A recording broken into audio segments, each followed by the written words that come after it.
Salut tout le monde! Si vous avez l'habitude de suivre mes vidéos, vous devez savoir qu'il n'y a pas une seule et unique manière de réussir à s'en sortir quand on veut lancer un business en ligne. Il y a peut-être autant de moyens différents de réussir que d'entrepreneurs en ligne, donc autant vous dire qu'il y a du choix. De mon point de vue, chacun doit trouver sa propre méthode et trouver ce qui lui va le mieux, les techniques qui lui vont le mieux et qui correspondent le plus à ce qu'il aime faire ou par rapport à ses domaines de compétences. Et même si, comme je vous le disais, il y a autant de manières de faire que d'entrepreneurs, il y a quand même certaines bases, certains fondamentaux qui sont souvent les mêmes d'un business à l'autre, d'un business qui réussit à l'autre. Et du coup, dans cette vidéo, j'ai eu envie de vous parler de 3 éléments clés, 3 éléments indispensables pour que votre business fonctionne. Avant de continuer, puisque cette vidéo parle pas mal de stratégie, je tiens à vous rappeler que dans la formation Target Switch, je vous explique comment trouver un bon positionnement et comment définir et attirer à vous votre client idéal. Donc si jamais ça vous intéresse, la formation Target Switch est encore disponible jusqu'à la fin de la semaine, jusqu'à dimanche soir, et après elle sera définitivement supprimée.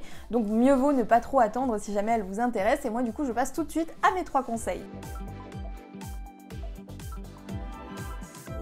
Le premier élément clé, bien sûr, c'est la passion, au grand minimum de l'intérêt pour ce que vous faites, pour votre sujet. Et je parle ici, bien sûr, tout principalement de la thématique du sujet que vous abordez. Si je devais vous donner un seul et unique conseil, ne choisissez jamais un sujet par souci de rentabilité en vous disant ce sujet-là, il y a du potentiel, alors je vais le prendre si c'est un sujet qui ne vous intéresse pas. C'est seulement en choisissant un sujet qui vous fait vraiment kiffer que vous allez être en mesure de trouver ce que j'appelle votre zone d'excellence, c'est-à-dire la dimension de votre travail où vous êtes le meilleur et finalement où tout est logique, où vous vous sentez vraiment aligné avec ce que vous faites et où tout semble vraiment naturel. Donc c'est vraiment important de prendre conscience de ça parce que je vois encore beaucoup trop de débutants qui choisissent un sujet qui est souvent un sujet surutilisé en se disant ouais, c'est un sujet où il y a du potentiel, où il y a de l'argent à se faire, dit grossièrement parlant, mais c'est pas un sujet qui m'intéresse. Je trouve que c'est un vrai problème de se dire ça, surtout si votre objectif c'est de faire en sorte que votre business soit stable sur le long terme, que vous ayez pas marre de travailler sur votre entreprise avant un bon moment. Si vous choisissez ce que j'appelle un sujet lubie ou quelque chose qui vous intéresse juste pendant une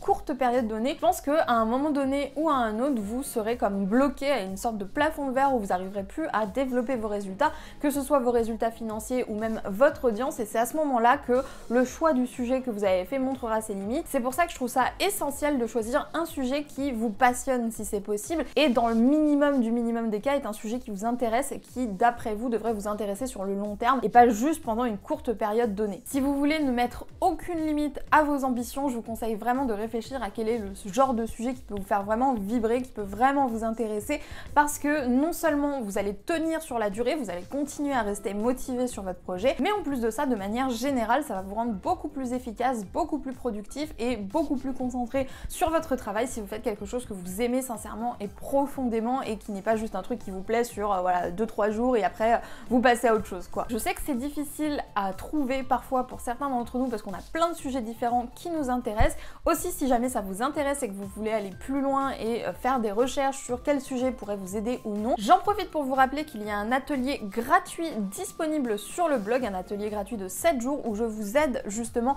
à choisir votre thématique, à définir votre positionnement et à dresser la fiche de votre persona. Donc si jamais vous cherchez un atelier pour démarrer et pour commencer à trouver une bonne idée pour lancer votre activité en ligne, je vous laisserai ça dans la barre de description. C'est l'atelier qui s'appelle l'atelier Pick Your Crown et je pense qu'il peut vraiment vous être utile. Dans l'atelier Pick Your Crown, je vous parle de positionnement et le positionnement, c'est aussi l'un des éléments clés si on veut réussir son business en ligne. Et pas n'importe quel positionnement, puisqu'il nous faut un positionnement qui est niché, c'est-à-dire le positionnement le plus précis, le plus spécifique que possible. Non seulement vous devez trouver un sujet niché, mais vous devez aussi trouver un angle qui est original, un angle qui change de ce qu'on a l'habitude de voir. Et ça, c'est quelque chose d'essentiel si vous voulez vous démarquer. Je vois encore beaucoup trop de personnes qui se lancent et qui négligent cet aspect là, qui choisissent plus un sujet qu'une problématique, qu'un vrai positionnement, et ça c'est un problème pour les gens qui ont envie de se développer, qui ont envie de s'installer sur le long terme. N'ayez vraiment pas peur de mettre de la personnalité dans vos contenus, de prendre des opinions tranchées par rapport à votre sujet, c'est ce qui va vous permettre justement de vous différencier et c'est ce qui va rendre votre business, votre blog, votre chaîne YouTube, votre podcast totalement différent de ce que les gens ont l'habitude de voir, ce qui va vous rendre complètement inoubliable aux yeux de votre audience. Alors là encore, c'est le genre de choses qui se construit souvent souvent sur plusieurs mois, voire plusieurs années, donc soyez patient. Un positionnement, ça se construit et ça évolue avec le temps, donc on n'est pas obligé de trouver la bonne réponse du premier coup, mais je pense que c'est quand même important de comprendre l'intérêt que ça a si jamais on veut pouvoir se développer par la suite, parce que le fait d'avoir conscience qu'on a un problème de positionnement, ça peut nous permettre de prendre des décisions pour améliorer de manière générale notre blog, le support sur lequel on aura l'habitude en tout cas de publier régulièrement, sans pour autant tenir compte du fait qu'on a un positionnement qu'il faut tenir coûte que coûte. Prendre conscience que le positionnement il évolue, c'est quand même très important si jamais on veut pouvoir changer un petit peu, faire évoluer un petit peu son entreprise, faire évoluer son sujet sans pour autant pour le coup faire du hors sujet. Donc c'est très important de comprendre l'importance du positionnement et du fait de trouver un bon positionnement même si ça ne vient pas toujours tout de suite. Votre persona, c'est votre client idéal. Si jamais vous ne savez pas du tout de quoi je parle, je vous redirige vers le podcast que j'ai posté ce lundi où j'aborde la question beaucoup plus en détail. Mais si vous n'avez pas de persona, c'est quand même un sacré problème. Plus vous êtes clair sur la personne que vous visez, sur le client dont vous rêvez, si on peut dire ça comme ça, et plus ce sera facile pour vous de créer du contenu sur mesure pour cette personne. Et en plus de ça, ce sera aussi beaucoup plus facile pour vous d'attirer ce genre de personne parce que vous saurez exactement où le trouver. En fait, trouver un persona et définir un bon persona, c'est seulement la moitié du chemin. L'autre moitié du chemin, ça consiste à bien le comprendre et à vraiment ressentir une certaine empathie envers la personne qu'on cible pour lui montrer qu'on comprend sa problématique ou ses problématiques et qu'on est la personne idéale pour l'aider et lui apporter des conseils. C'est sûrement l'étape la plus dure de cette vidéo, mais c'est aussi la plus importante parce que plus vous connaissez votre persona et plus vous avez de potentiel de décupler vos résultats. Comme j'aime bien le dire, en visant tout le monde, on ne touche personne, alors n'hésitez pas du coup à restreindre votre audience si jamais vous sentez que c'est encore un petit peu bancal. Et si vous ne savez pas du tout comment vous y prendre pour définir votre persona ou si vous vous rendez compte actuellement que votre persona ou votre positionnement est encore un petit peu fragile, n'oubliez pas que dans la formation Target Switch qui sera définitivement supprimée ce dimanche, je vous donne un plan d'action complet pour faire ça, que vous ayez un persona ou pas du tout, même si c'est pas exactement le même process. Les deux cas de figure sont abordés dans cette formation, donc ça s'adresse à vous particulièrement si vous sentez qu'il y a un vrai travail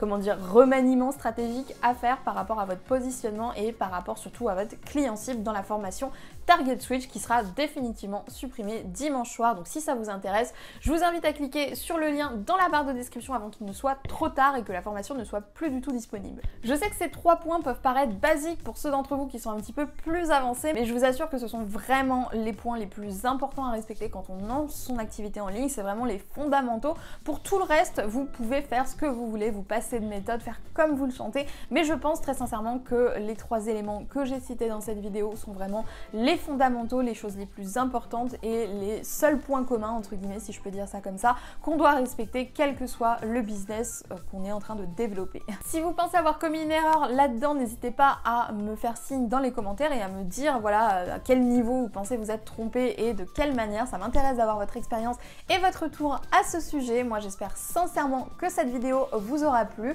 N'oubliez pas de laisser un petit j'aime si jamais c'est le cas, ça fait plaisir à l'algorithme comme d'habitude. Moi du coup je vais vous laisser là, je vous souhaite une super bonne journée et je vous dis à plus pour de nouvelles vidéos sur la chaîne de Wonder White Queen.